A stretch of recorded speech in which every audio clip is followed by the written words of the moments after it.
Why am I creating this channel MK Animation? Because we study outdated courses in Pakistan. We just compete with India in cricket, film, and drama industries, but not in education. They are building websites, apps, and much more things. They are advanced day by day. The CEO of Google is Sundar Pichai. He is an Indian. More than 53,000 Indians work at Google. Only one lady, Shafiqa Iqbal from Pakistan, works at Google as a data engineer. We should go for advancement now or never. We will update our education, then we will compete with the top country in education and advancement.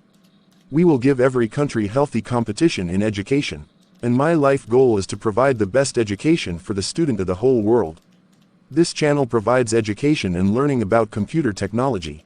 I will cover the subject of the Board of Secondary Education Karachi, BSEK. I will also cover the subject of the Board of Intermediate Education Karachi, BIEK. And some videos for children for learning and fun. I will make some animated moral stories. I will use MS Word for documentation, MS Excel for calculation, MS PowerPoint for presentation, Adobe Premiere Pro for video editing, Adobe After Effects for motion graphics and VFX, Adobe Photoshop for picture editing, HTML5, CSS3, and JavaScript are the main for web development, and much more. I will make videos in the English language, so I will give you Urdu subtitles, so turn on the caption button. Some videos will be in the Urdu language. You will learn and enjoy the videos. Just do support my channel and my work. And don't forget to subscribe to this channel.